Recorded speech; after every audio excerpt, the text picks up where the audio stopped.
Bem, para quem puder, vamos ter uma palavra de oração. Podem ficar sentadinhos, eu vou-me ajoelhar aqui.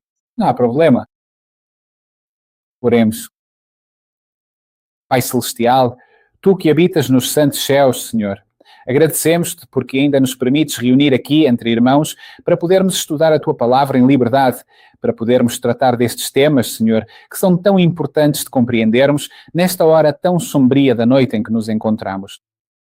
Para podermos, Senhor, discernir a alvorada que em breve chegará, pedimos-te, por favor, Senhor, que nos dês discernimento, simplicidade e humildade ao apresentarmos a Tua palavra, para que todos possamos compreender aquilo que tens para nos dizer nesta hora. Pedimos-lo humildemente, em nome de Jesus. Amém. Perfeito. Bem, vocês sabem que durante a semana estávamos a conversar com o irmão Dionísio e rimos-nos com essa ilustração. É interessante porque aqui temos um cavalheiro com um capacete de realidade virtual a ler uma Bíblia de forma direta, como se não visse a realidade do assunto, como se visse outras realidades aqui. E essas realidades que ele vê ali, que são falsas, estão a levá-lo por um caminho errado. Assim é o futurismo, irmãos, e vamos ver porquê. Vamos procurar na nossa vinha, 2 a Timóteo, capítulo 4, versículos 1 a 4. Bem, eu não me posso mexer muito porque se me mexo muito, um pouco mais para aqui, é como que, pronto, talvez até aqui me posso mexer.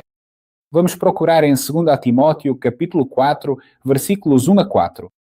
Temos aqui no ecrã, reparem no que nos diz a palavra de Deus.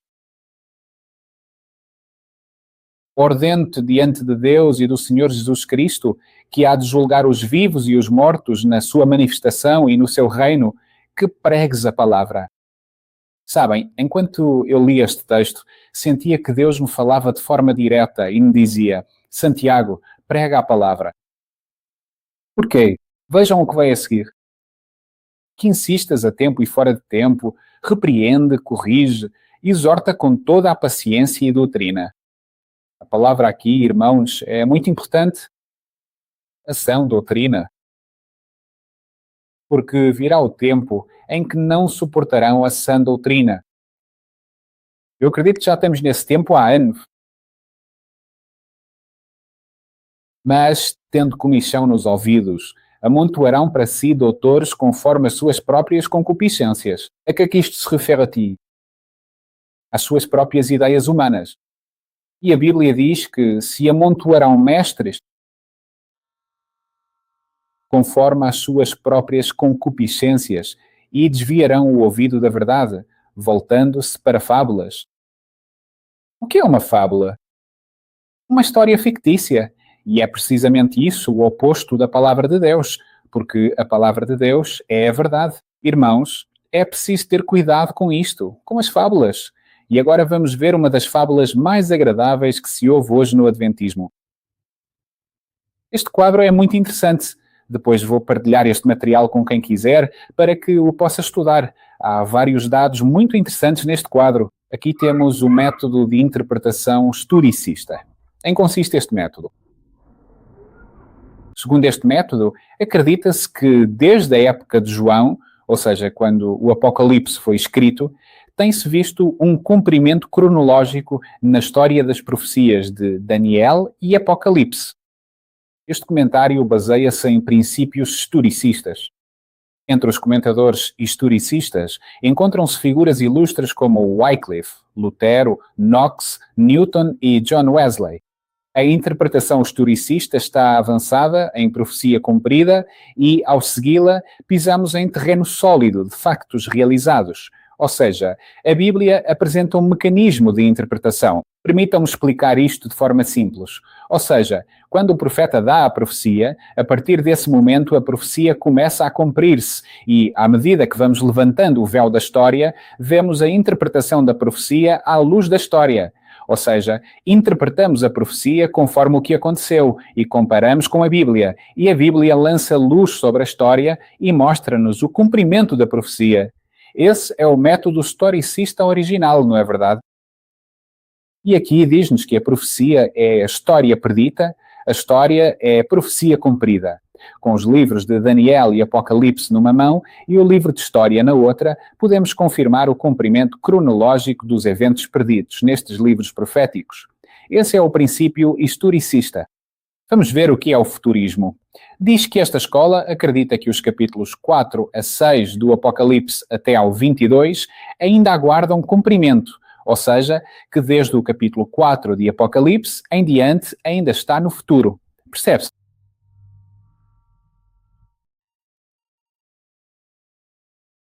E que as 70 semanas de Daniel ainda estão no futuro.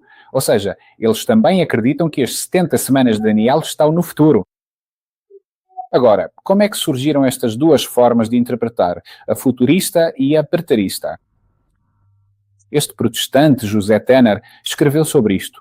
O facto de que o papado era o anticristo enraizou-se tão fortemente nas mentes das pessoas que Roma acabou por perceber que tinha de reagir e tentar, através de outros sistemas de interpretação, contrariar a identificação do papado com o anticristo. Irmãos, só não nos devemos confundir. Devemos ter bem claro o que é o anticristo, porque hoje em dia, no mundo adventista, defende-se que o anticristo é um ente espiritual que vai descer a um terceiro templo e não sei o que mais, mas esse é o conceito que se tem de um tal anticristo. No entanto, falando historicamente, entendemos que o anticristo é o papado. Agora, o ponto número 2, respectivamente, para o final do século da Reforma, dois dos mais eruditos doutores católicos dedicaram-se à tarefa, cada um esforçando-se por diferentes meios para alcançar o mesmo fim, ou seja, o de desviar as mentes dos homens de aceitar o cumprimento das profecias do Anticristo no sistema papal.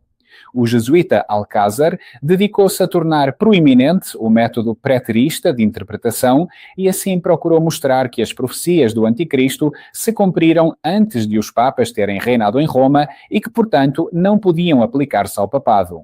Ou seja, este método aqui lança o Anticristo para o passado e o futurista para o futuro, retirando tudo, digamos, do seu enquadramento correto. Vale a pena salientar, irmãos, que este jesuíta Alcázar trouxe este sistema ao Concílio de Trento. Eu tenho ali um livro, para quem quiser posso disponibilizá-lo, onde também se explica que, no Concílio de Trento, foi trazida à mesa a doutrina da Trindade e que os católicos acreditam que Jesus é um ser gerado e que o Espírito Santo é uma força que não é uma pessoa. Isso está lá no Concílio de Trento, irmãos. É um ponto interessante. Agora, estes são dados que estive a recolher da internet, aprofundando um pouco mais. Isto tirei de um panfleto de uma universidade, já não me recordo do nome, mas pronto, isto está disponível para quem quiser. Falando do jesuíta Rivera, o criador do sistema futurista, diz-se que o erudito jesuíta Francisco Rivera iniciou a interpretação futurista ao publicar um comentário de 500 páginas sobre o livro do Apocalipse. Sabe o que é escrever um comentário de 500 páginas? Meus irmãos, é preciso ter cabeça para inventar tantas mentiras num livro?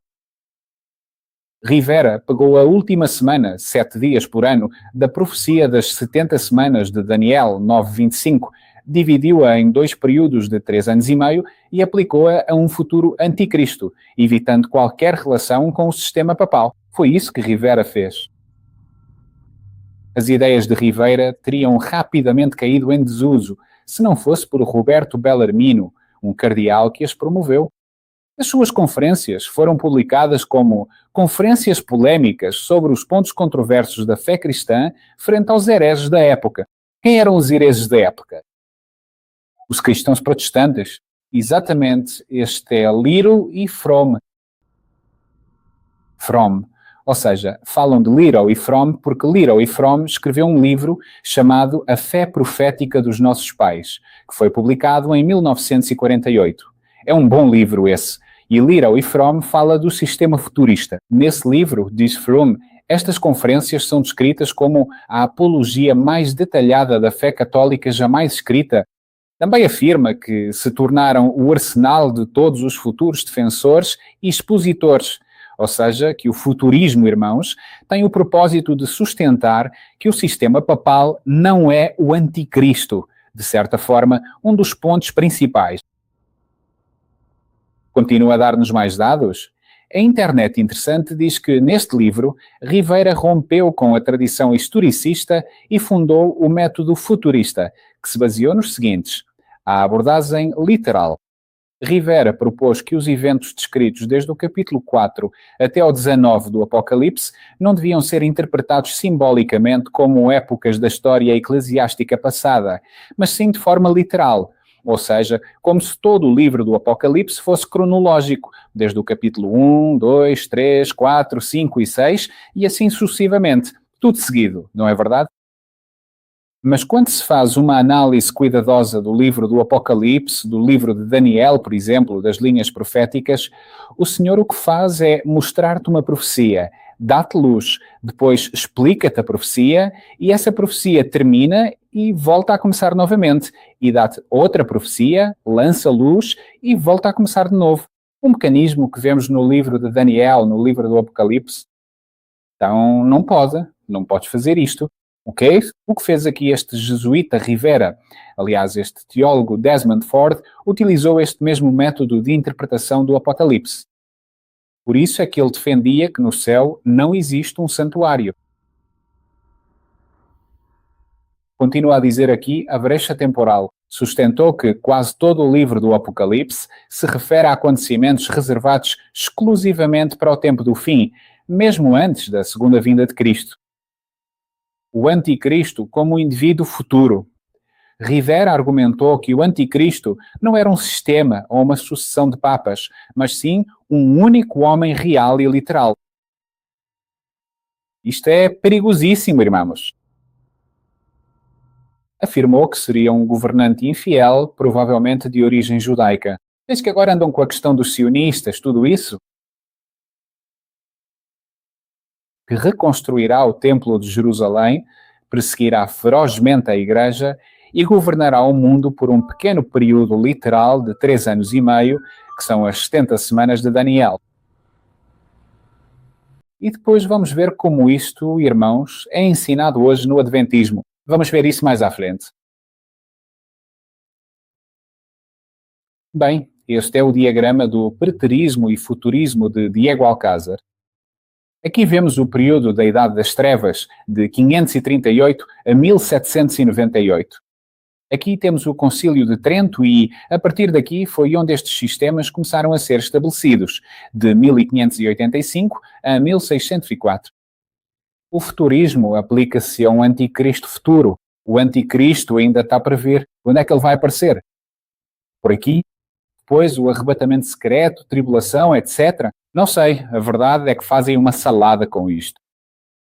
E este senhor, Luís Alcázar, leva isto aqui para o passar. Para ele, o anticristo era Nero, que sim, de certa forma, Nero era bastante satânico, mas não era o anticristo propriamente dito. E que esse período coincidiu com a queda do Império Romano, quando Odoacro provocou a queda do Império do Oriente, de Roma, a quarta trombeta. Então, aqui, neste período de tempo, como que não houve anticristo. Percebe-se? Esse é o método que os jesuítas inventaram para ocultar isto. Irmãos, quantas vezes aparece na Bíblia tempo, tempos e metade de um tempo? Já contaram? Daniel, em Apocalipse 11, Apocalipse 13. Porquê? Porquê é que Deus dá tanta ênfase a esta data, irmãos? Já pensaram nisso? Sabem porquê, irmãos? Porque Deus quer que todo mundo saiba o que aconteceu aqui com a besta, que vai voltar a receber o seu poder. Percebem o que quer dizer? O Senhor quer que toda a gente saiba o que o sistema papal fez neste período de tempo. O Senhor quer que toda a gente saiba que o sistema papal foi o sistema genocida mais terrível que já existiu neste mundo e que todos aqueles que se submetam a esse sistema vão receber a ira de Deus. É isso que Deus quer. Por isso é que Ele dá tanta ênfase na sua palavra a este período de tempo. E é por isso que Satanás, como conhece a palavra de Deus, faz tanto esforço para tirar isto do seu contexto correto. Agora, irmãos, isto é muito importante que compreendamos. Estas são as 8 linhas proféticas. Aqui temos, por exemplo, a profecia da estátua do rei Nabucodonosor, que se alinha com os 1260 anos. Temos um pouco das trombetas, toda a sucessão de reinos que têm vindo até ao tempo presente e depois terminam na segunda vinda de Cristo. O mesmo padrão repete-se aqui. Desde 538, encontramos o surgimento da Roma papal, que vai até ao fim dos tempos, segundo Daniel 11:36, até que se consuma a ira e depois chega ao tempo do fim. Aqui vemos o surgimento dos Estados Unidos até ao tempo do fim, das trombetas. Depois vamos ver um pouco sobre as trompetas, irmãos. Juízos sobre Roma. Estas primeiras 4 trombetas caíram sobre o Império Oriental de Roma. E depois vêm as 3. Nós, sob a proclamação, estamos sob que trombeta? Na 7ª, certo? Os selos, as igrejas, as 2.300 tardes e manhãs. Há um senhor chamado Emanuel Valhejos, que defende que estas 2.300 tardes e manhãs têm um duplo cumprimento. Lembras-te, irmão, que vimos isso? Foi impressionante. Isso era novidade. Tudo isto, irmãos, tem uma completa harmonia bíblica. E tudo isto é assim, é inamovível. É inamovível. Se puseres o carburador do teu carro no lugar do filtro, como é que esse carro vai funcionar? Simplesmente não funciona.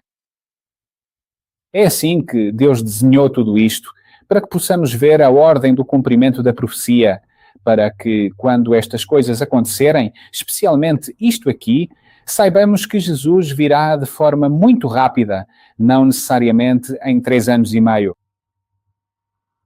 Agora vamos ler um pouco da Serva do Senhor. Mensagens Escolhidas, tomo 2, página 116.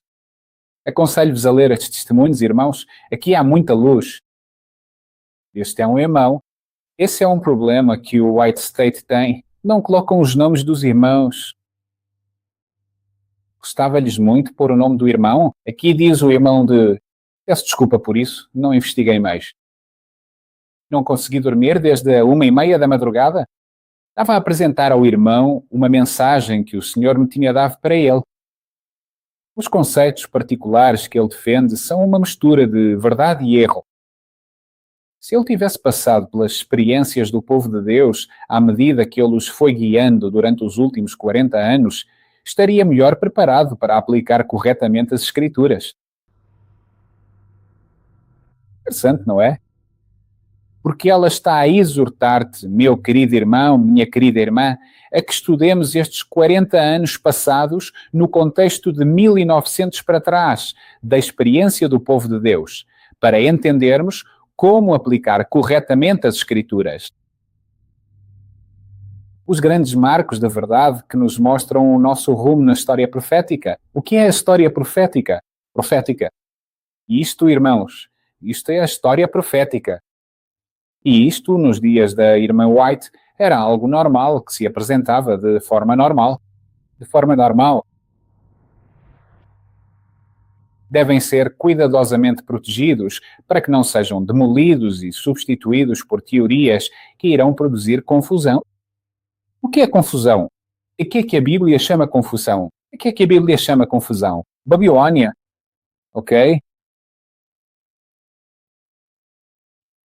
Antes que a verdadeira luz, foram mostradas as teorias extremamente erradas que têm sido apresentadas repetidamente. Os que defendem essas teorias apresentam declarações das Escrituras, mas interpretam-nas e aplicam-nas mal. Sabem, irmãos, que há algum tempo comecei a ouvir um pregador chamado Alan Elseda. Alguém aqui já o ouviu alguma vez? Bem, de qualquer forma, não o ouço. Ele prega que já começou o juízo dos vivos. Então, ele fez uma série de cerca de 13 temas e cada tema durava cerca de 2 horas e meia.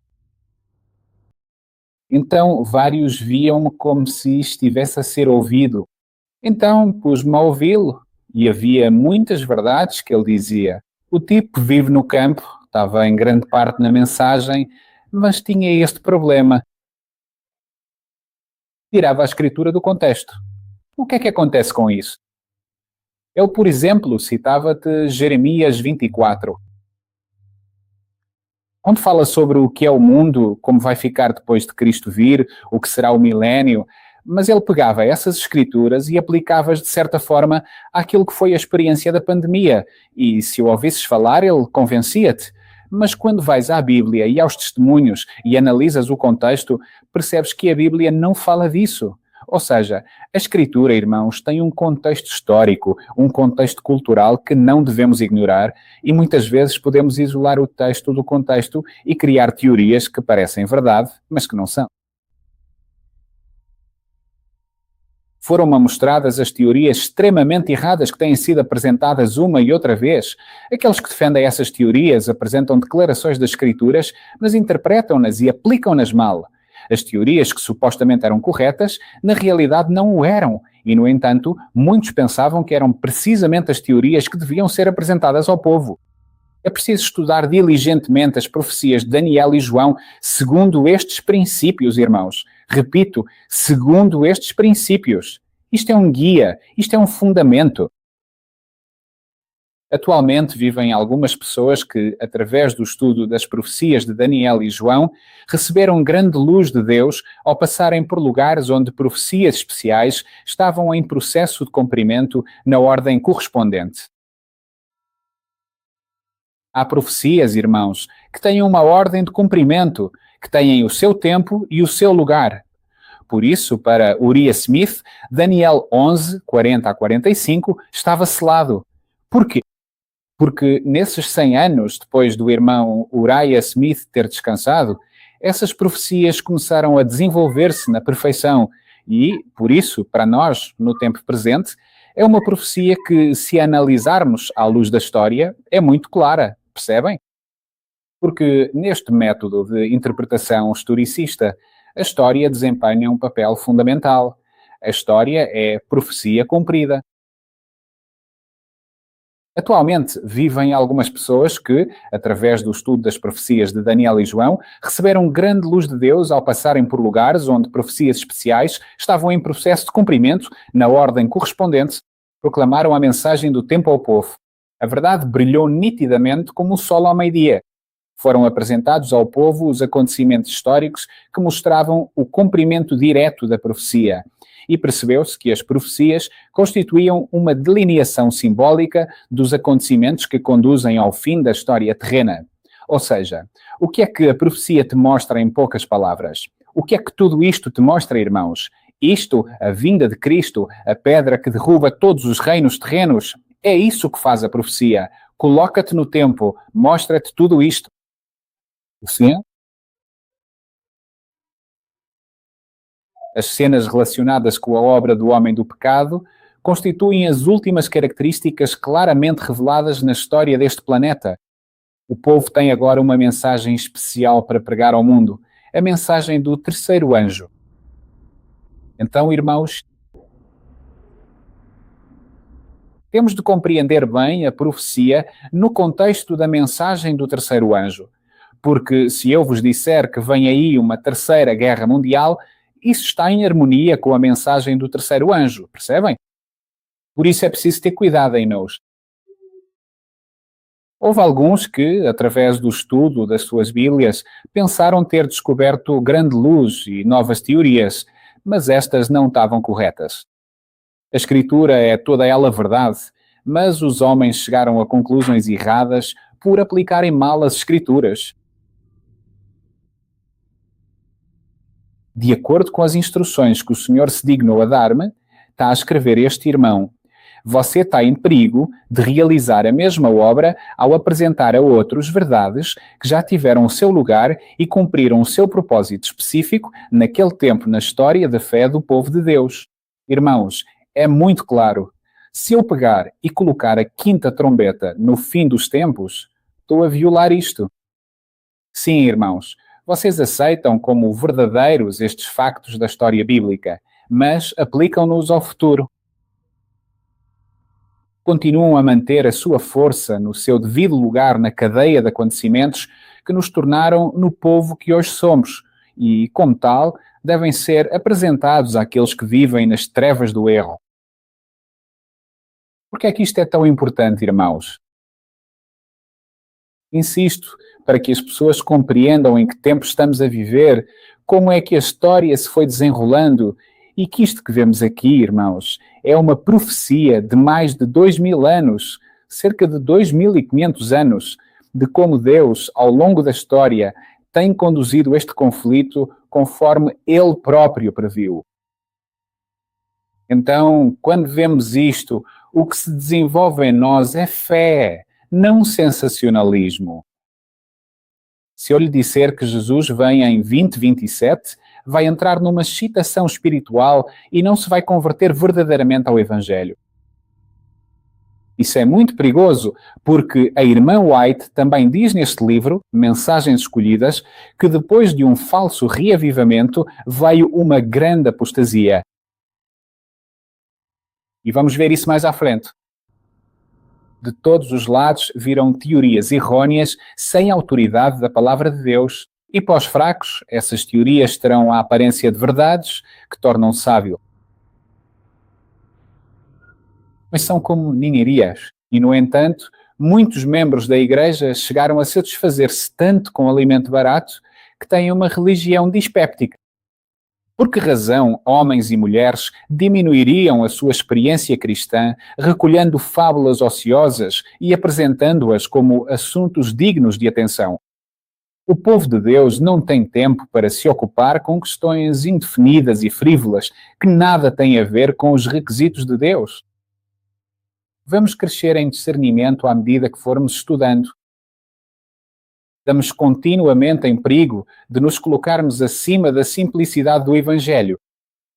Há um desejo intenso em muitos de impressionar o mundo com algo original que leva as pessoas a um estado de êxtase espiritual e muda o estado atual das coisas. Certamente há grande necessidade de uma mudança no estado atual das coisas, pois não se compreende como se deveria o caráter sagrado da verdade presente. Mas a mudança de que precisamos é uma mudança de coração. E só se pode alcançar isso buscando a Deus individualmente, procurando a sua bênção, pedindo o seu poder, orando fervorosamente para que a sua graça venha sobre nós e para que os nossos caracteres sejam transformados. Irmãos, o verdadeiro reavivamento baseia-se em princípios. Como é que eu sei que estou realmente a reavivar-me de forma sincera? Quando tomo decisões do lado de Deus, quando digo quero mudar a minha alimentação, quero comer de forma mais saudável, quero mudar a minha maneira de vestir, quero levantar-me mais cedo estudar, quero dedicar algum tempo à oração, quero sair se estou na cidade, neste caso, quero sair ao domingo com a minha família, fazer um piquenique, conviver com a minha família, dedicar tempo à minha família, apresentar-lhes a palavra. Estes são princípios de verdadeiro reavivamento. E é isso que deve ser apresentado ao povo.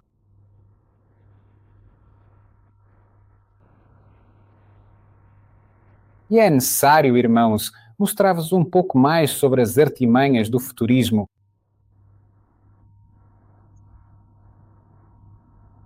De particular importância são os ensinamentos do futurismo, que tiveram origem há mais de 4 séculos no Concílio de Trento. Nos últimos anos, estes conceitos ganharam grande popularidade entre as igrejas fundamentalistas. O que são as igrejas fundamentalistas?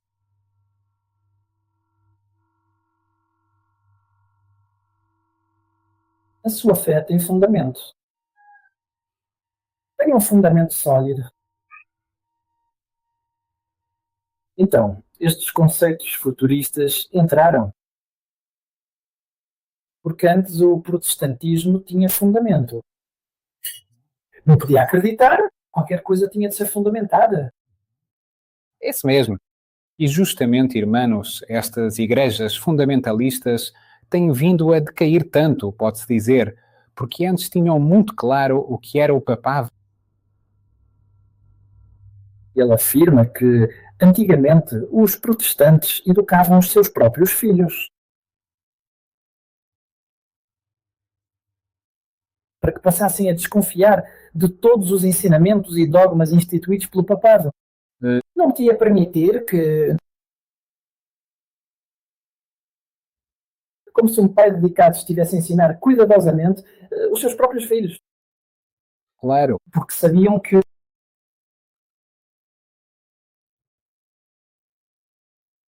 Meu caro irmão em Cristo, a doutrina do futurismo afirma categoricamente que teve o seu lugar de origem no importante e histórico Concílio de Clando, tendo sido defendida pelo próprio reformador Martinho Lutero, precisamente no decorrer do ano de 1517.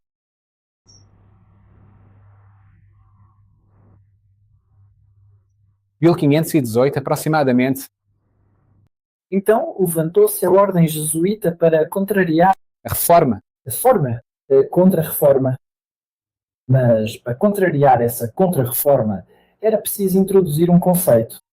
E o futurismo tinha muito a ver. Porquê? Porque fazia parte dessa contra-reforma.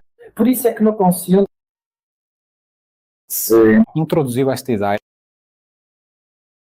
Amém. Obrigado, irmão. Então, aqui vemos, irmãos, que Roma tem começado a infiltrar as igrejas protestantes e tem começado a introduzir estes conceitos. Este escritor chama-se Hal Lindsey, que escreveu este livro. Bem, não sei ler bem em inglês, mas em poucas palavras. Fala sobre o futurismo, e este homem é um dos mais conhecidos defensores do futurismo, ou seja, de que Satanás tem penetrado nas igrejas fundamentalistas ao longo do tempo. Mas vamos ver, irmãos, como isto entrou no adventismo e até mesmo no próprio sustento próprio. Aqui está agora, no tempo presente. Procurei um pouco na internet. Vejam, este livro foi um best-seller. Foi publicado mais ou menos no ano de 1970.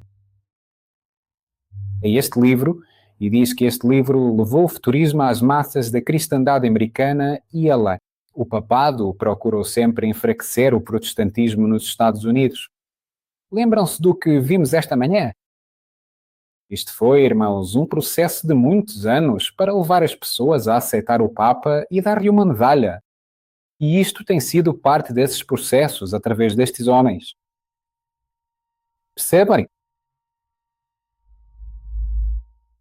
Bem, um dos pontos principais do futurismo é uma batalha literal do Armagedão. Os futuristas esperam ver o arrebatamento dos santos, o arrebatamento secreto, a conversão dos judeus, a grande tribulação, um anticristo nos últimos dias, e isto, uma batalha literal do Armagedão, uma terceira guerra mundial, por assim dizer, que foi precisamente nisso que caiu Uriah Smith, seguida do que conhecemos como a segunda vinda de Cristo. Os cronogramas e até mesmo a ordem dos acontecimentos variam um pouco dependendo da interpretação que se siga, mas esses são os elementos principais da escatologia futurista. Um pregador que fala sobre isto, irmãos, bem, foca-se muito nos judeus, na grande tribulação, num anticristo super-homem, por assim dizer, e numa batalha literal do Armagedão. Tem ideias futuristas? Agora, isto é da revista O Nosso Firme Fundamento. Não conheço esta revista. Depois vou passar-vos revistas para que as leiam, são fantásticas. Os futuristas esperam ver o arrebatamento dos santos, a conversão dos judeus, a grande tribulação. Era na outra, diz, falando deste senhor, Peter Lamessurier, autor francês e conhecido defensor da Fundação Fignon, de orientação ocultista, publicou recentemente um livro intitulado O Armagedão. Isto foi escrito em 1986. A sua premissa principal é que muitas culturas e religiões atuais partilham certas semelhanças no que diz respeito à chegada ou ao regresso de um ser divino. Os cristãos esperam por Jesus, os judeus pelo Messias, os budistas antecipam a reencarnação do grande Buda, os muçulmanos aguardam o regresso de Maomé. Isto é importante argumentar, não porque alguma destas expectativas se venha a cumprir, mas porque proporcionam um meio de persuadir mais facilmente os povos do mundo a aceitar Cristo. Interessante. Satanás procura sempre unificar todos no erro. Este ser não deve ser confundido com Jesus Cristo. Na verdade, a Mercer equipara coloca Cristo ao mesmo nível de um poderoso ser espiritual chamado Lúcifer. Isto está nesse livro, O Armagedão, de Peter Lamessurier. Ok, isto é algo que James White escreveu a refutar Uriah Smith. Porque nos dias da irmã White, aproximadamente em 1960, quase a chegar aos anos 70, Urias Smith começou a introduzir no contexto adventista a questão oriental. Vamos ver um quadro sobre isso. Mas vejam o que Urias Smith escreveu na Review Gera, a 21 de novembro de 1877. Desculpem, James White. James White escreve: as guerras, as pestes, as fomes e os terremotos não são os sinais mais seguros do fim. Sempre existiram. Pode haver guerra, depois paz, peste, depois saúde, fome, depois abundância, terremotos e depois as entranhas da terra podem estar calmas. Mas a mensagem do terceiro anjo é dada apenas uma vez. Notem como este comentário se liga ao comentário inspirado. E isto, irmãos, é o que devemos procurar dar ao mundo, a mensagem do terceiro anjo. E Satanás quer que ignoremos essa mensagem. O progresso desta obra, em cumprimento da profecia, é a luz mais alta e brilhante que agora resplandece nos céus religiosos. Aqueles que se concentram na questão oriental provavelmente ficarão desiludidos, mas podemos depositar toda a nossa confiança na última mensagem sem receio de desilusão. Só que, o que vai acontecer com aqueles que acreditam na questão oriental? E aqui temos vários exemplos. Havia mais vídeos sobre o Médio Oriente e o Armagedão. Quem conheceu este programa diz-o ao mundo da Revenir Televisão. Isto foi transmitido há 3 meses. 10.000 visualizações. Já viram quantas visualizações têm os temas do irmão Alejandro Maia? Eu ouço esses temas e não. Digo pessoalmente, a mim enriquecem-me muito espiritualmente, mas não tem nem 10% disto, quase. E estes que aqui vemos são, na verdade, temas profundamente sensacionalistas, especialmente quando se tenta estabelecer uma relação direta entre a Bíblia e os diversos acontecimentos da atualidade. Claro. Não como princípio, então falas de catástrofes, de coisas que estão a acontecer, mas não se ouve a mensagem do terceiro anjo.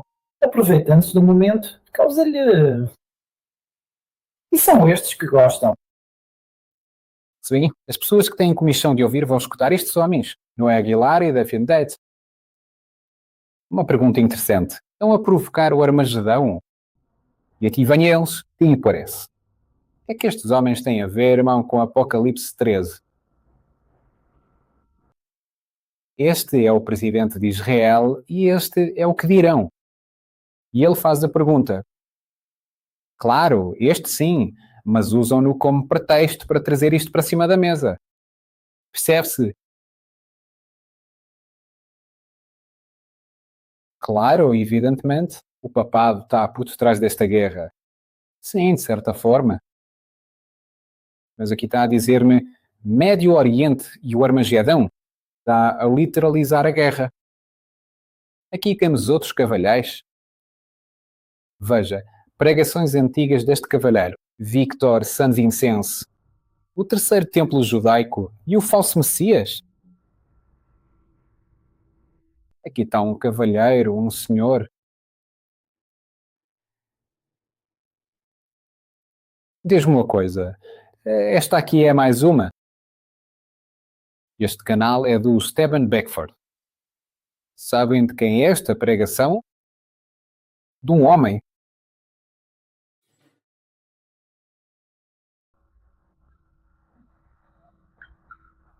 Olá, tudo bem? Como está, irmão?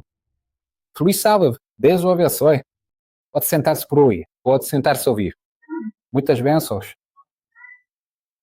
Deus o abençoe, irmão. Bem, como vos dizia, este tema é de um pregador deste ministério chamado Amazing Discovery. Conhecem? Foi onde esteve muitos anos o Walter B. Também o Terceiro Templo e a Marca da Besta. O colapso do Zelá. Não sei o que tem com o Terceiro Templo, irmãos. Não sei, sinceramente. Também, 21.000 visualizações, 8.000. O Anticristo no Templo de Israel em 2024. Fazem-te essas perguntas retóricas. A reconstrução do Terceiro Templo. Para quem? Para o Anticristo, Walter B. e Martin Smith. 34 mil visualizações. Aqui fazem-te umas perguntas. Diz. Bem, não consigo ver bem o que diz aí, mas aqui diz. As novilhas vermelhas, certo? Chegaram.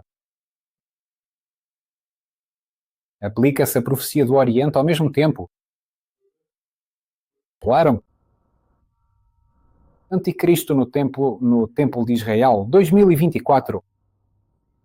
Vocês viram isso em 2024? E já passaram quase 2 anos. Então, o que são? Verdadeiros ou falsos? Falsos. O terceiro templo. Walter Bay. Batalhas de fé a Bolívia. Rev a Devenir Internacional. 124 mil visualizações.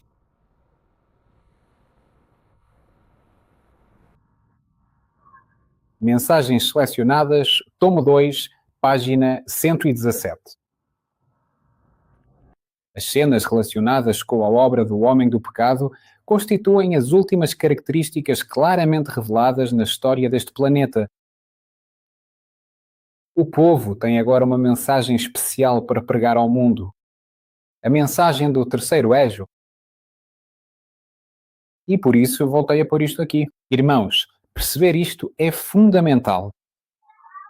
Perceber isto é fundamental. Este livro foi escrito por Noé Aguilar. Chama-se Apocalipse, o juízo de Deus. Dá-me pena, irmãos. Digo com muita humildade. Deixa-me triste porque vê-se que investiu muito tempo, muitas energias nesse livro, esse rapaz Noé Aguilar. E esse livro é um monte de lixo. Vejam o que ele escreve aqui na página 427. A única coisa que fiz, irmão, foi descarregar o livro e ir à quinta trombeta. Foi só isso que fiz, irmão. E encontrei isto. E só pus isto porque se descarregares e fores depois à sexta trombeta, ele vai dizer-te que o Armagedão é algo literal. Vai lá e procura. Agora, se compararmos a quinta taça da ira de Deus com a quinta trombeta, voltamos a ver coincidências singulares.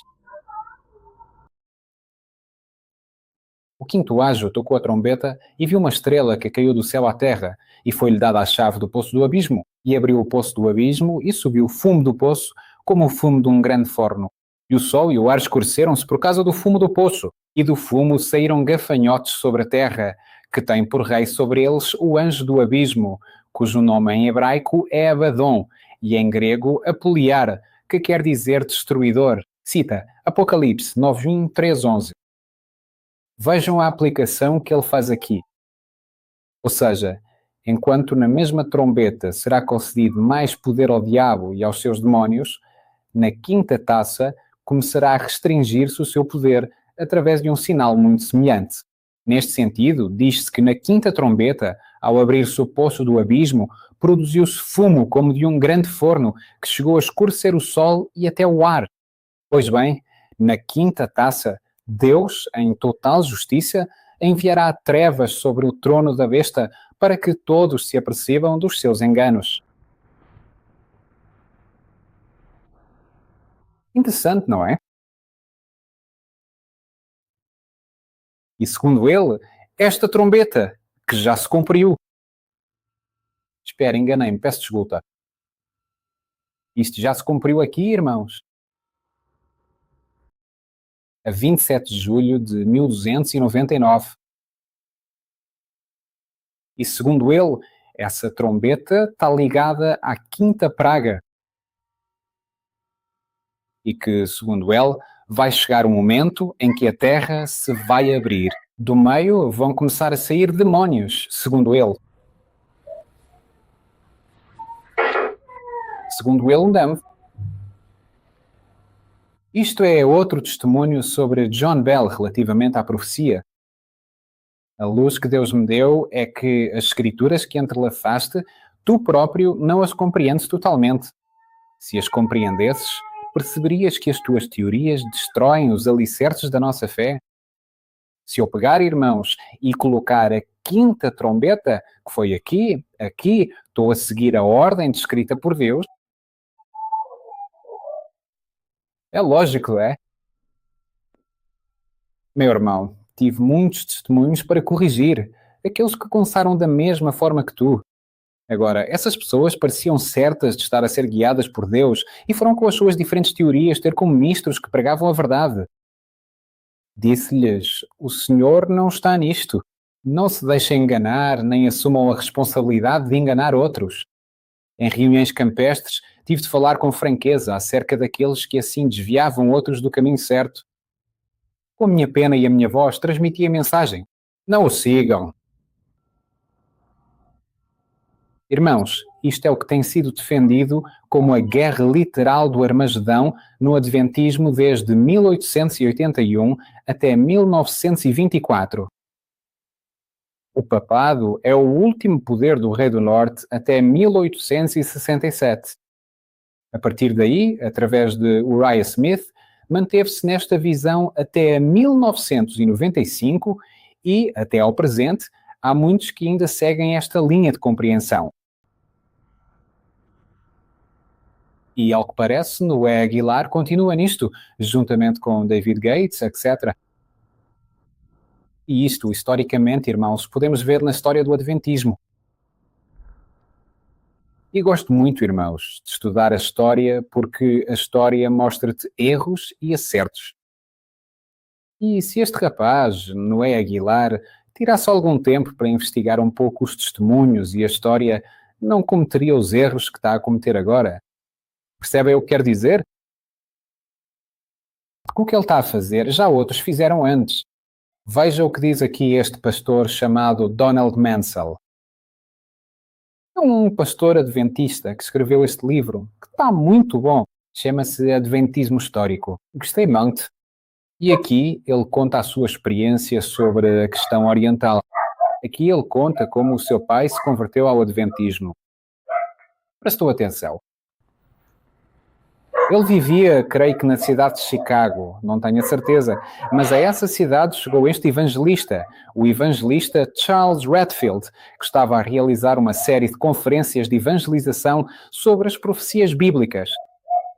Naquela altura, de 1910 em diante, a Turquia tinha entrado na guerra ao lado das potências centrais. E a grande preocupação nas mentes, não só dos adventistas, mas também de outros cristãos e até de pessoas seculares, era: será isto o Armagedão? Nesses tempos, imaginem, afinal de contas, o mundo nunca tinha visto uma guerra de proporções tão gigantescas. A Primeira Guerra Mundial, imaginem só. A guerra, afirmava de forma conclusiva o evangelista Redfield, veria a Turquia ser expulsa da Europa antes de muito tempo. Os turcos iriam montar as tendas do seu palácio em Jerusalém, no Monte Glorioso entre o Mediterrâneo e o Mar Morto, e ali chegariam ao seu fim ignominioso, sem que nenhuma nação levantasse um dedo para ajudar os infiéis. Isto, dizia o evangelista aos seus ouvintes, estava predito na profecia de Daniel 11:47. Mas isso não era tudo. De alguma forma, a destruição da nação turca seria o sinal para os reis do Oriente, ou seja, as nações da Ásia, se deslocarem para o Ocidente. Depois de atravessarem o rio Éufrates e chegarem à Palestina, haveria um desacordo entre os exércitos e lutar-se-iem em Meguido, na batalha mais sangrenta da história da humanidade, o Armagedão de Apocalipse 16, 13, 14 e 16. Cristo apareceria subitamente no meio da batalha e aniquilaria não só os combatentes em disputa, mas também o resto dos ímpios. Então ressuscitaria os santos mortos e levaria-os, juntamente com os santos vivos, para o céu, onde passariam os 1000 anos seguintes antes de regressarem à Terra. Toda essa história, irmãos, já era pregada por alguns adventistas naquela altura, e é a mesma história que, tristemente, este jovem Noé Aguilar nos está a vender, irmãos. Querem literalizar demasiada profecia.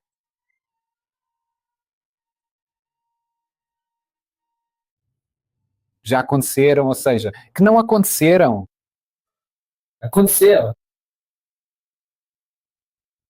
Por outro lado, em sentido oposto, a profecia relativa à morte sacrificial de Cristo é profunda e puramente espiritual.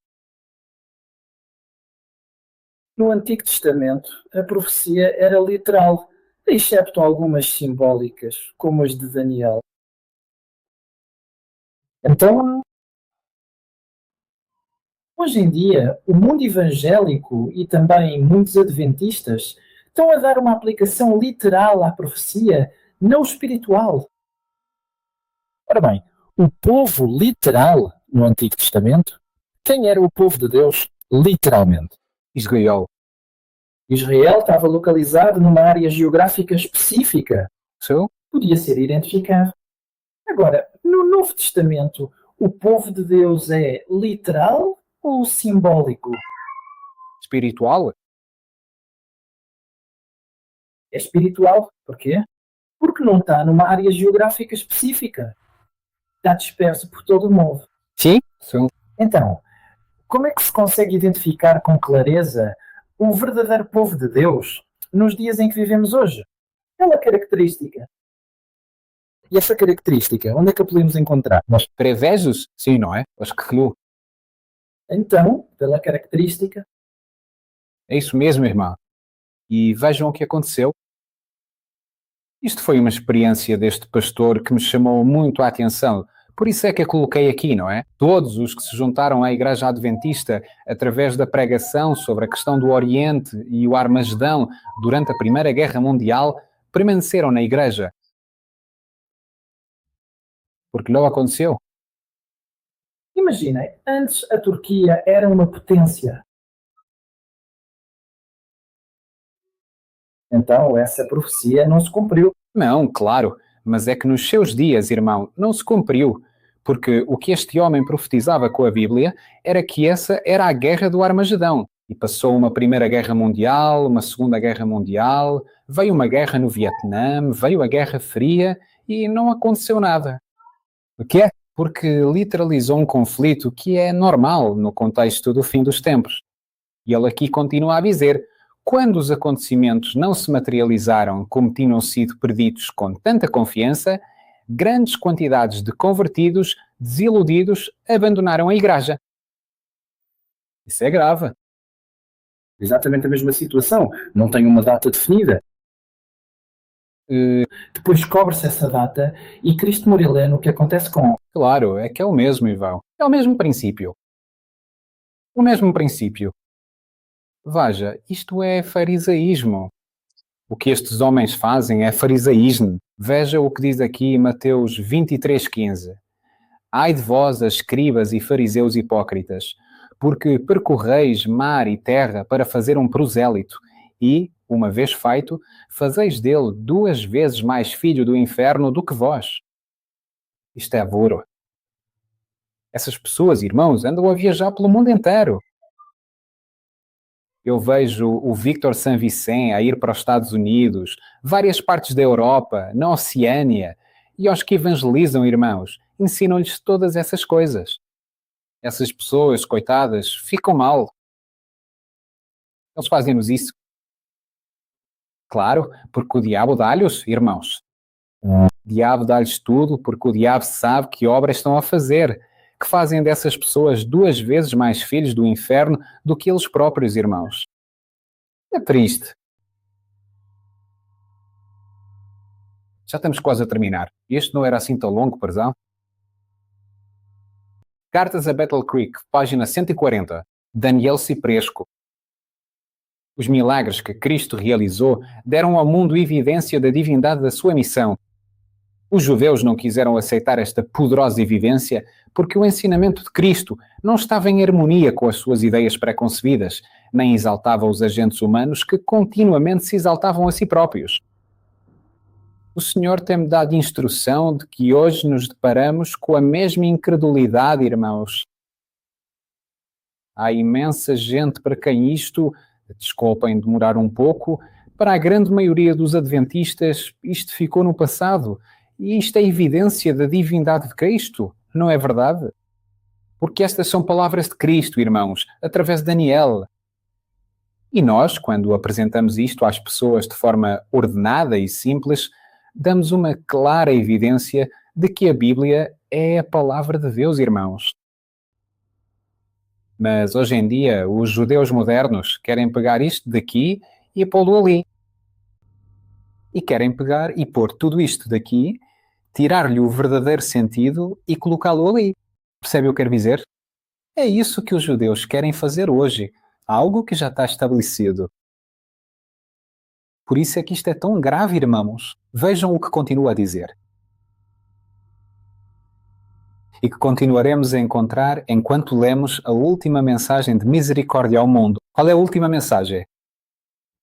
O terceiro anjo, irmãos. Bem, os três anjos, mas especialmente o terceiro anjo. Por isso é que ela dá tanta ênfase a esta mensagem. E os pioneiros tinham isso muito claro.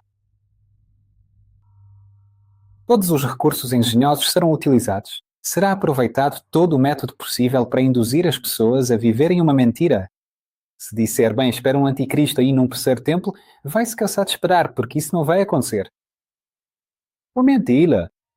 Isto acontece porque, ao transmitir a totalidade desta profecia para o futuro, a mensagem acaba por perder inevitavelmente a sua força original. Está tudo no futuro. Que necessidade tenho eu de me preparar se tudo vai acontecer no futuro? Não? Posso ainda aplicar isto a este tempo. Por outro lado, se a profecia se aplica ao presente, isso leva-me a uma preparação diferente, porque estou a viver sob a luz dessa profecia. É isso mesmo, irmão. De modo que a verdade não permaneça como Deus dispôs que permanecesse, para preparar um povo através da santificação do Espírito Santo, para se manter firme como uma rocha nos seus princípios. Aí está, irmãos. As mensagens dos três anjos são princípios. Orar é um princípio. Estudar é um princípio. Por quê? Porque estamos no dia da expiação antitípica. Porque temos de purificar as nossas almas. Porque temos de fazer reformas. Essas são as mensagens dos três anjos. O caminho da falsa ciência levou os judeus a uma profunda incredulidade. Ficamos cheios de tristeza quando encontramos essa mesma incredulidade no mundo de hoje. Cristo veio a este mundo e recebeu das mãos dos judeus incrédulos aquilo que a profecia declarou que receberia. Os judeus que estavam a cumprir as profecias das Escrituras do Antigo Testamento não se apercebiam do que estavam a fazer. Professavam acreditar nessas profecias e não sabiam que estavam a concretizar o plano predito. Isso estava profetizado em Isaías 53 e em Daniel, capítulo 9. Qual é a profecia dos nossos senhores? Vamos a Daniel 11:45. Vamos lê-lo rapidamente.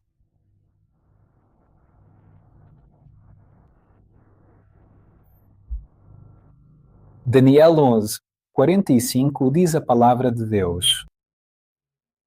Isto está escrito, irmãos, no contexto do último poder que vai reinar neste mundo, o Rei do Norte, que é o papado.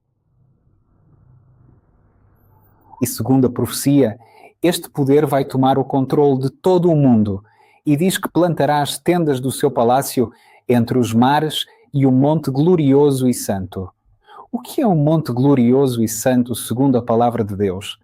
Deixemos que a própria palavra se interprete a si mesma. Vamos a Joel, capítulo 2, versículo 1.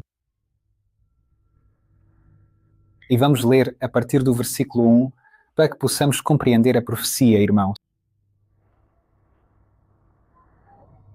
Joel, capítulo 2, versículo 1 em diante, diz: Tocai a trombeta em Sião e dai alarme no meu santo monte. Ou seja, Sião, segundo a Bíblia, é o santo monte. Agora, será que Sião é literal ou espiritual? É espiritual? Tremam todos os habitantes da terra, porque vem o dia do Senhor, porque está próximo. Vou continuar a ler, diz. Porque é dia de trevas e de escuridão, dia de nuvem e de sombra. Como sobre os montes se estende a alva, assim virá um povo grande e forte, semelhante a ele nunca houve, nem depois dele haverá por muitas gerações. Diante dele consumirá o fogo, atrás dele arderá a chama. Como o jardim do Éden será a terra diante dele, e atrás dele como um deserto assolado, e ninguém escapará dele. O seu aspecto é como o de cavalos, e como cavaleiros correrão.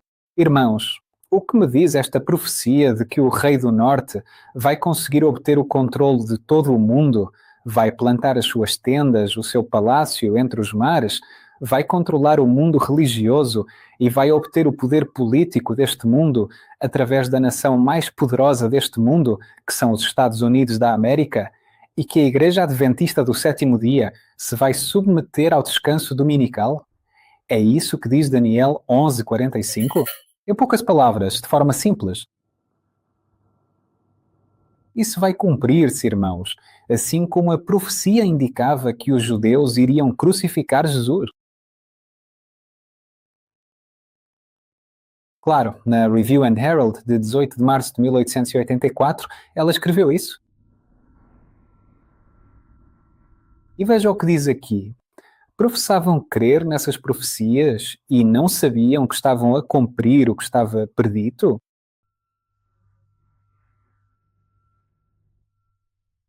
Isto acaba por obrigar a crucificar o Filho de Deus, uma vez que toda essa profecia se encontra claramente prefigurada no santuário. No pai da fé, que é Abraão, quando já estava predita em Isaías 54. Então, será que a história se volta a repetir mais uma vez? Por quê? Porque não entenderam o tempo. Profecia? Isto acontece porque este princípio fundamental de que estamos a falar agora.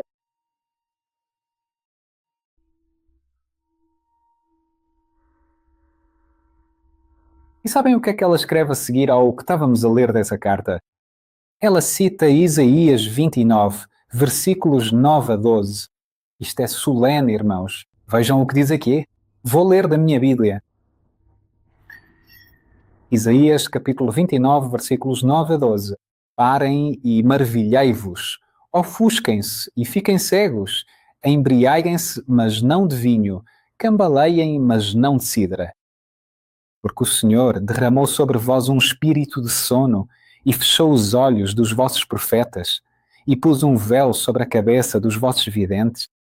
E toda a visão vos será como as palavras de um livro selado, que se derem a alguém que sabe ler e lhe disserem, lê isto agora, ele dirá, não posso, porque está selado.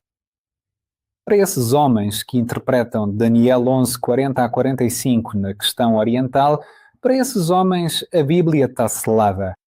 Não a compreendem e veem coisas que não existem. Versículo 12.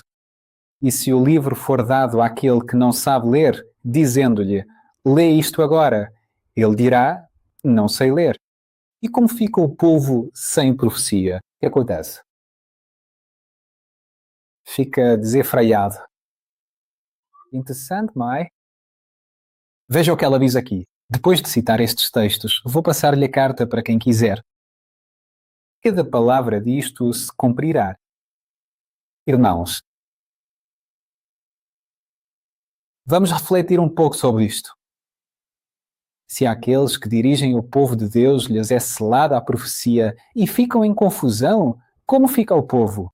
Já pensaram em no que se transforma o povo? O irmão disse-o muito claramente. Foi assim que eu entendi. Em confusão. Bêbados, ébrios. Há quem não humilhe o seu coração diante de Deus e não andará corretamente. Tu repreendes esses homens pelas mentiras que andam a espalhar e eles ficam zangados. Tu dizes-lhe, está a ensinar jesuitismo, senhor. Não é violar. Está a ensinar jesuitismo e vai dizer, não, esse rapaz tem um demónio. Mas o que estávamos a ver era a lógica, irmãos. Escondem os seus verdadeiros propósitos e permanecem em comunhão com o anjo caído que ama e pratica a mentira. As coisas são fortes.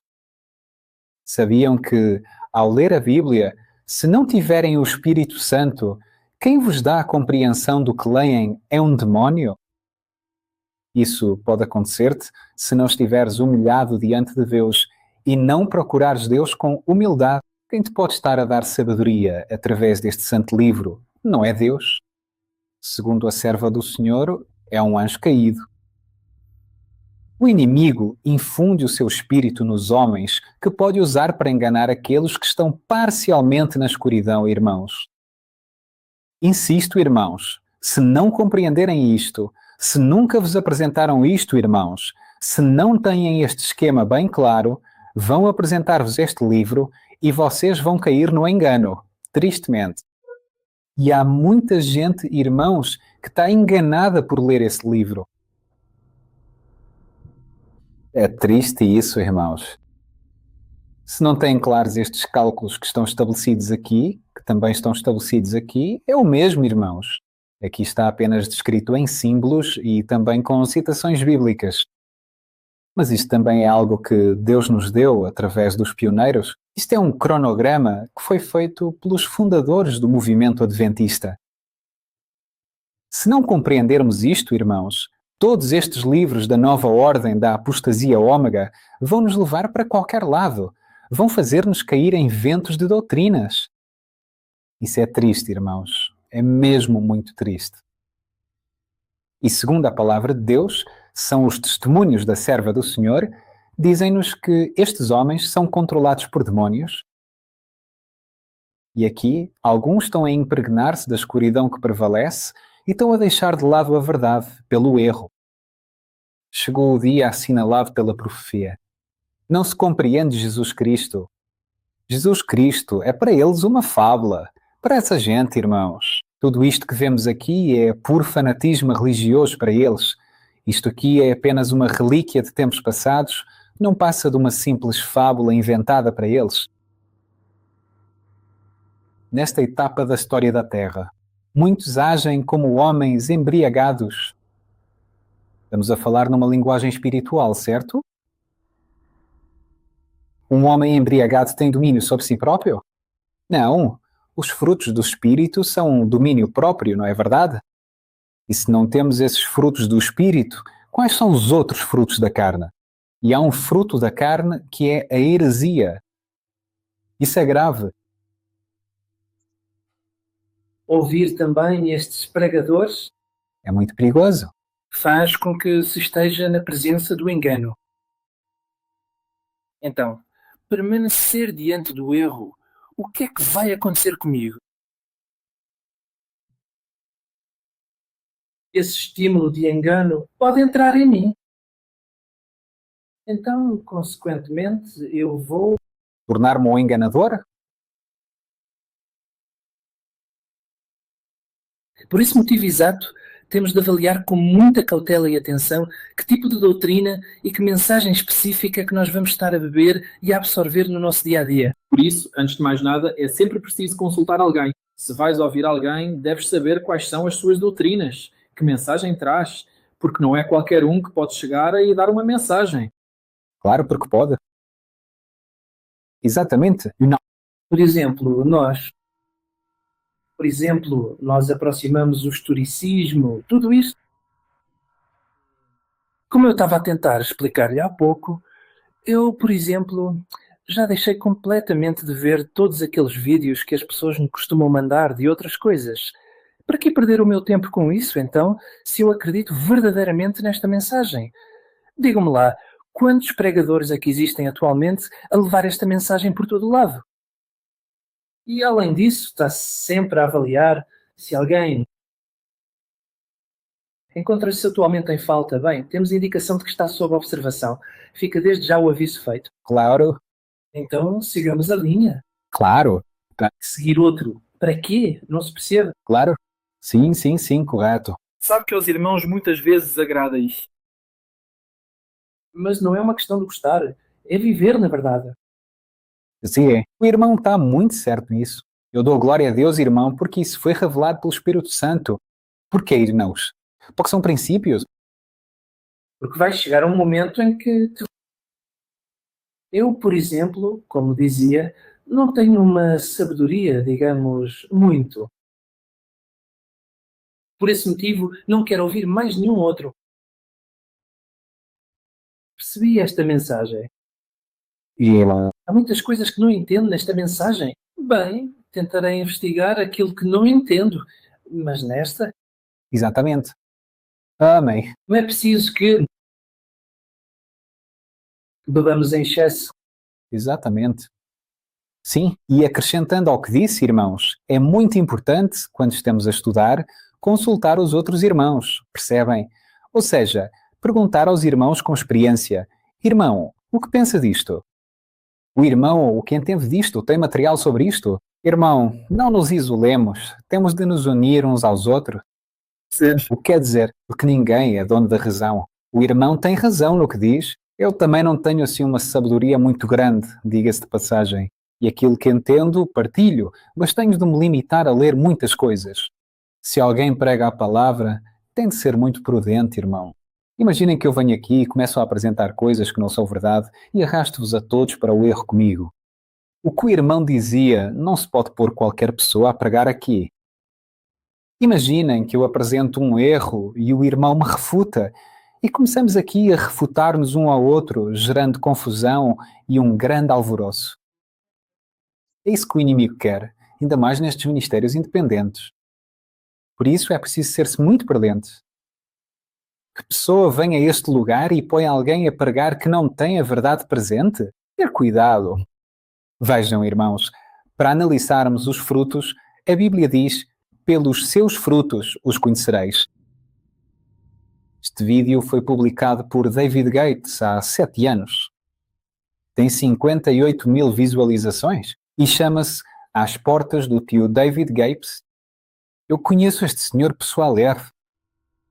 E não é uma má pessoa. É muito amável. Já falei com ele.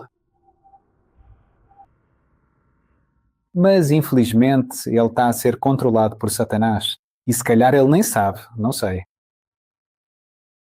Mas há 7 anos atrás, ele começou a dizer que tinha começado o juízo dos vivos. E começou a indicar anos literais. 3 anos e meio. A 17 de outubro de 2018, ele tornou isto cool. E aqui publicou os sermões deste pastor Branner, que agora já apostatou. Infelizmente, foi-se para o mundo e já não está mais nesta mensagem. Embora eu não saiba se alguma vez esteve, porque ensinava coisas que não eram verdade. E este senhor aqui, que se chama Mark Finley, que sinceramente eu não ouço os seus temas, nem os partilho, para mim, bem, é um apóstata. Mas a verdade é que esteve muito bem e teve um desempenho exemplar em tudo aquilo que realizou neste caso, porque corrigiu de forma muito precisa o David Gates. E isto foi feito aproximadamente quase um mês depois dele ter publicado esse vídeo. Em 15 de novembro de 2018, este senhor, Stephen Beckford, traduziu o tema. E aqui este homem, Mark Findlay, menciona as heresias expostas de David Gates neste vídeo que acabamos de mostrar aqui. Percebem o que quero dizer? E foi muito acertado o que ele disse. Irmãos, não recomendo a ninguém o material deste homem, mas neste caso o que ele expôs contra o que ensinava aqui foi certíssimo. Está bem. Pelos seus frutos os conhecereis. Neste culto especial de sábado, realizado no dia 3 de fevereiro de 2024, vemos David Gates a fazer diversos cálculos minuciosos para o futuro, enquanto se dedica a marcar datas específicas. 3 de fevereiro de 2024. Vamos contar. 17 de outubro de 2018 a 3 de fevereiro de 2024. São aproximadamente 4 anos e meio, certo? 6 anos? Aproximadamente. Bem, obrigado, No. Eu sou péssimo em matemática. No contexto de que ele recebeu esta correção publicamente. E o que fez Mark Finlay tem princípios bíblicos. O que ele fez esteve bem. E segundo David Gates, Mark Finlay tinha inveja dele. Porque ele abria muitos canais de televisão. Foi isso que ele disse. Depois está tudo na internet. Podem procurar. Então, depois desta correção, depois de cerca de 6 anos, irmãos, e ele ainda continua com estas ideias humanas que tem, quais são os seus frutos? Percebem o que quero dizer? Estão a perceber, irmãos, o que vos quero dizer? Ou seja, que é preciso afastar-se deles. Porque, infelizmente, Deus não os está a usar? Exatamente. O que se passa, irmão? Por isso disse há pouco, se nós não estamos fundamentados, de facto, na base, nos princípios, nos 7 pilares, uma pessoa sai da organização, mas para onde vai e com o que se depara? Depara-se com estes grupos independentes e cai outra vez nisso. Em coisas piores. Por isso, é importante estar bem fundamentado nessa base. Conhecer as raízes, a mensagem adventista, os princípios, os pioneiros, porque, infelizmente, vários irmãos ouvem isto e, como sabem o que se passa na organização, as aberrações que estão a fazer, acabam por se virar contra a organização e juntar-se a estes grupos independentes. Claro, com o pretexto de serem independentes. E percebem o que quero dizer? Ou seja, é mesmo isso, irmão, o que está a dizer? Obrigado. Porque eu já estive na rede de vir, irmãs. Sim, mas eu já estive no local, no edifício, já estive lá, já dormi lá. E há pessoas, irmão, que você nem imagina no que acreditam. Percebes o que quero dizer? Nós aqui estamos na mesma linha, somos poucos, mas acreditamos no mesmo, percebe? Mas se for lá, irmão,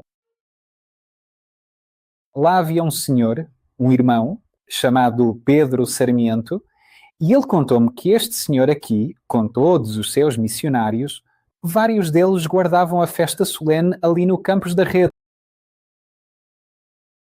Percebe? E olha, irmão, em missões na Argentina, conheci uma senhora que ouviu o David Gay promover a Daisy Escalante, que essa irmã, atualmente, infelizmente irmão, separou-se do marido porque, segundo ela, as trevas e o erro não podem habitar juntos. E tudo isso surgiu, como um irmão me contou, por ouvirem este senhor daqui. Vocês viram um pedido de desculpas público dele por ter marcado uma data dizendo que Jesus viria em 2019 e por prover falsas profecias. Ouviram isso?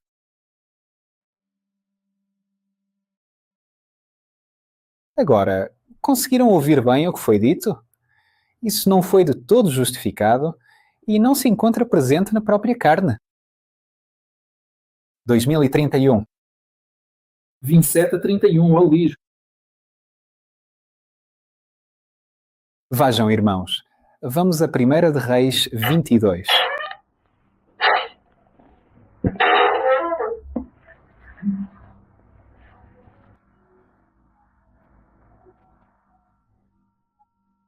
Primeira de Reis 22.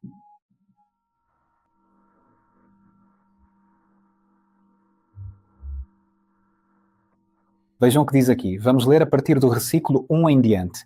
Diz que passaram-se 3 anos sem guerra entre os sírios e Israel. E aconteceu que, ao 3º ano, Josafá, rei de Judá, desceu até ao rei de Israel. E o rei de Israel disse aos seus: Não sabeis que Ramote Gileade é nossa? Nós não fizemos nada para tomá-la das mãos do rei da Síria. E disse-lhe: Queres vir comigo lutar contra Ramote Gileade? E Josafá respondeu ao rei: Eu sou como tu, e o meu povo como o teu povo, e os meus cavalos como os teus cavalos. Que erro de Josafá, não achas? O versículo 5 diz: Depois Josafá disse ao rei de Israel: Peço-te que consultemos hoje a palavra do Senhor. Então o rei de Israel reuniu os profetas, cerca de 400 homens, aos quais perguntou: Devo ir à guerra contra Ramote Gileade ou devo desistir? E eles disseram: Sobe, porque o Senhor a entregará nas mãos do rei. E disse: Não há aqui ainda algum profeta do Senhor por quem possamos consultar? O rei de Israel respondeu: Ainda há um homem por quem poderíamos consultar o Senhor, Micaías, filho de Imlá. Mas eu odeio-o, porque nunca me profetizou bem, mas apenas o mal. E Josafá disse: Que o rei não fala assim. Então o rei de Israel chamou um oficial e disse-lhe: Traz depressa Micaías, filho de Imlá. E o rei de Israel e Josafá, rei de Judá, estavam ambos sentados, cada um no seu trono, vestidos com as suas vestes reais, na praça junto à entrada da porta de Samaria. E todos os profetas profetizavam diante deles. E Sedequias, filho de Canaã, tinha feito uns chifres de ferro e disse: Assim diz o Senhor, com isto escornearás os sírios até os exterminares. O que disse David Gay? Irmãos, ao dizer que Jesus vinha em 2019 e que agora vem em 2027 ou 31, ele próprio fez 2 chifres assim de grandes de ferro e pô-los aqui na cabeça. Percebem o que quer dizer? Falso profeta. Veja o que diz o versículo 19. Versículo 18, peço desculpa. Vou ler desde o versículo 16, quando trazem Micaías à presença do rei e o rei lhe diz: Quantas vezes terei de te exigir que não me digas senão a verdade em nome do Senhor? Versículo 17. Então ele disse, Micaías a profetizar: Eu vi todo o Israel espalhado pelos montes, como ovelhas que não têm pastor. E o Senhor disse: Estes não têm senhor, volte cada um para a sua casa em paz. E o rei de Israel disse: Não te tinha eu dito que ele nunca profetiza nada de bom a meu respeito? Só profetiza o mal acerca de mim, não é? Então ele disse: Ouve, pois, a palavra do Senhor. Eu vi o Senhor sentado no seu trono, e todo o exército dos céus estava junto dele, à sua direita e à sua esquerda. E o Senhor disse: Quem enganará Acabe para que suba e caia em Ramote de Galade? E um dizia de uma maneira e outro dizia de outra. Então saiu um espírito, apresentou-se diante do Senhor e disse: Eu o enganarei. E o Senhor perguntou-lhe: De que maneira? Ele respondeu: Eu sairei e serei um espírito de mentira na boca de todos os seus profetas. E o Senhor disse-lhe: Hás de enganá-lo, e ainda conseguirás. Vai, pois, e faz assim. O que é que Deus permitiu que caísse sobre estes homens? Um espírito de mentira. E segundo o apóstolo Paulo, em 2 Tessalonicenses 2:10, cai-lhes um espírito de mentira porque rejeitam a verdade. Qual é a verdade? Isto, irmãos, permitam-me que encontre. Isto é a verdade, irmãos, no que toca à profecia. Sim, irmão, pode passar, pode passar. Essa é a verdade, irmãos. É triste, mas é assim. E com isto termina, irmãos. Diz assim: quando estes enganos espiritistas forem revelados pelo que realmente são as obras secretas dos espíritos malignos, aqueles que participaram neles, tornar-se-ão como homens que perderam a razão. Que triste, não é? Ou seja, Satanás, irmãos, quando te pões a estudar a Bíblia com princípios errados e vais avançando por esse caminho, chega a um ponto em que ficas louco. E já não faz sentido o que dizes? Claro, exatamente. É que isso faz-te perder a razão, porque são os espíritos malignos que te ofuscam o discernimento e não te deixam ver a realidade da tua condição. Claro, e acreditas que é verdade, irmãos, isso é complicado.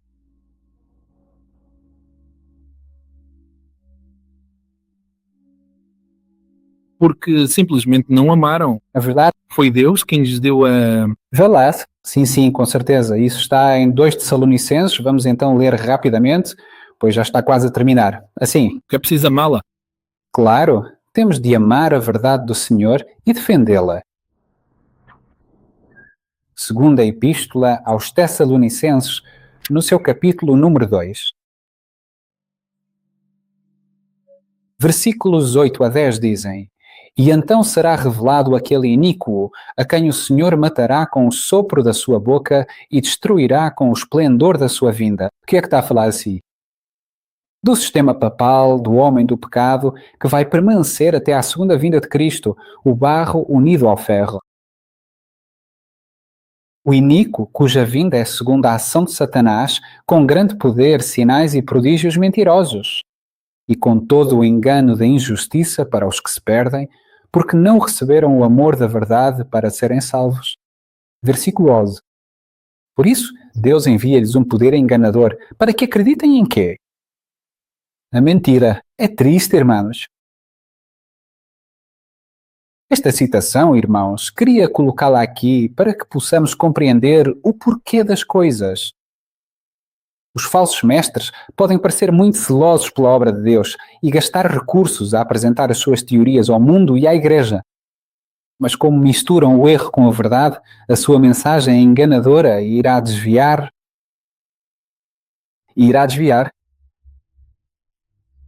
Irmãozinho? Não, espera que o irmãozinho passe um momento. Esta é a parte mais interessante de todas. Sim, claro. Bem, vamos continuar, diz.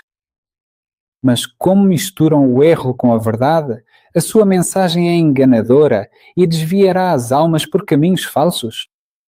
É necessário enfrentá-los e opor-se a eles, não porque sejam homens maus, mas porque ensinam erros e procuram dar à mentira o aspecto da verdade. É assim, irmãos. Porque, irmãos, nós agora, graças a Deus, estamos a confraternizar como irmãos, estamos a encontrar harmonia na verdade. Mas se eu, noutra ocasião, voltar e o irmão Dionísio me der a oportunidade para partilhar convosco a verdade e eu vos apresentar coisas que estão erradas, é dever do irmão Dionísio, do irmão João e de todos vós oporem-se ao que eu estiver a ensinar. Percebem o que eu quero dizer? Porque se vocês se mantiverem neutros, essa postura é de Satanás, irmãos. Por isso, o que aconteceu com este irmão, o querido Miguel, ou seja, exigiu-se, pode-se dizer, uma posição. É uma emergência. E é necessário que cada um manifeste uma posição, a favor ou contra, mas se eu ficar. Não, é que o irmão, o amado Miguel, é meu amigo, mas sei que está no erro, mas é meu amigo.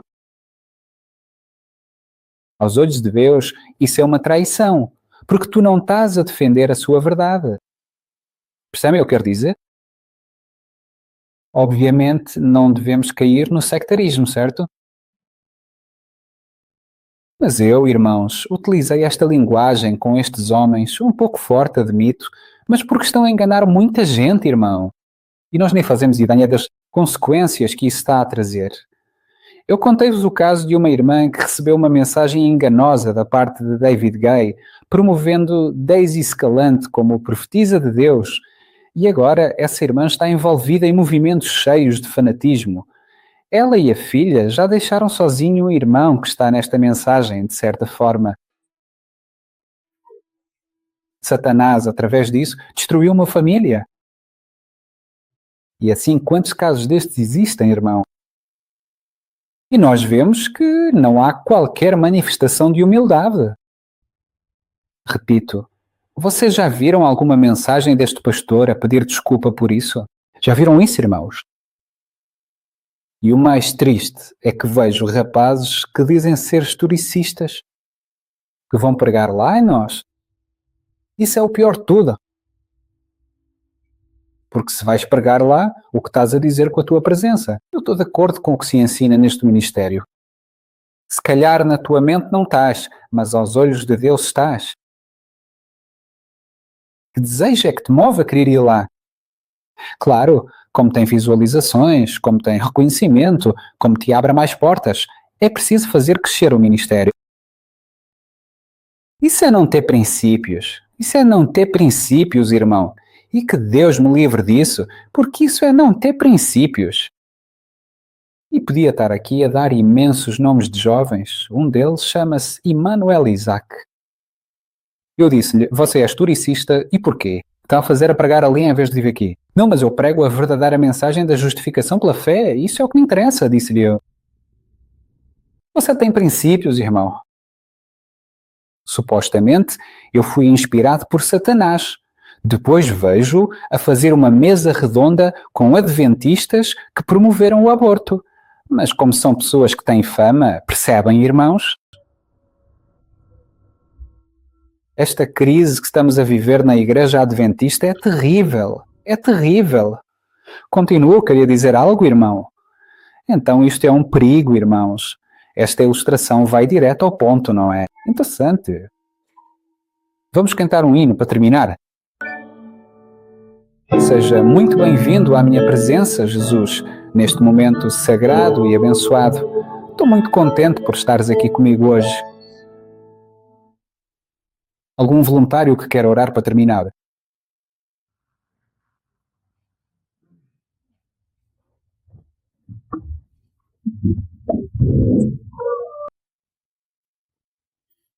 Oremos. Pai nosso que estás no céu, também aqui conosco, damos-te graças, amado Pai, por esta mensagem tão importante. Ajuda-nos, Senhor, a estarmos sempre na plataforma da verdade, Senhor, a ouvirmos sempre a Tua voz e nunca, Senhor, a desviarmos-nos da Tua palavra, mas sim, Senhor, a apontar sempre para o método correto de interpretação bíblica, Senhor. Assim como todos os profetas seguiram esse método, também os pioneiros, Senhor, que não nos desviemos desse método, Senhor, e que demos sempre uma interpretação correta à Tua palavra, Senhor. Obrigado, Senhor, por estas grandes verdades, pelo irmão Santiago. Abençoa a sua vida, o seu ministério, os seus caminhos, Senhor. Que ele também, Senhor, esteja firme nessa verdade e que não se afaste da Tua palavra, Senhor. Que Satanás não o apanhe com os seus enganos, nem a nenhum de nós que estamos aqui, nem a aqueles que possam ver este vídeo também, Senhor. Que seja de bênção para a sua vida. Senhor, acompanhe o Teu povo em todo o mundo, Senhor. Cada um dos grupos historicistas, Senhor, abençoa cada um. Mas o mais importante, Senhor, é que não tirem os olhos de Ti, Senhor, da Tua presença, porque é a única maneira, Senhor, de podermos ir para o céu, Senhor. Que não nos desviemos, acompanha-nos, abençoa cada um dos irmãos e, Senhor, que esta mensagem possa chegar a toda a nação, povo, tribo e língua, Senhor. Ajuda-nos, Senhor, a levar esta mensagem bem alto e que o Teu nome seja glorificado, Senhor. Ajuda-nos em todos os momentos. E que o Teu povo, Senhor, não tenha esse medo, apesar das tempestades que estão a chegar, que possamos avançar firmes. Abençoa cada um de nós. Agora, ao despedirmos, Senhor, acompanha-nos em segurança. Em nome de Jesus. Amém.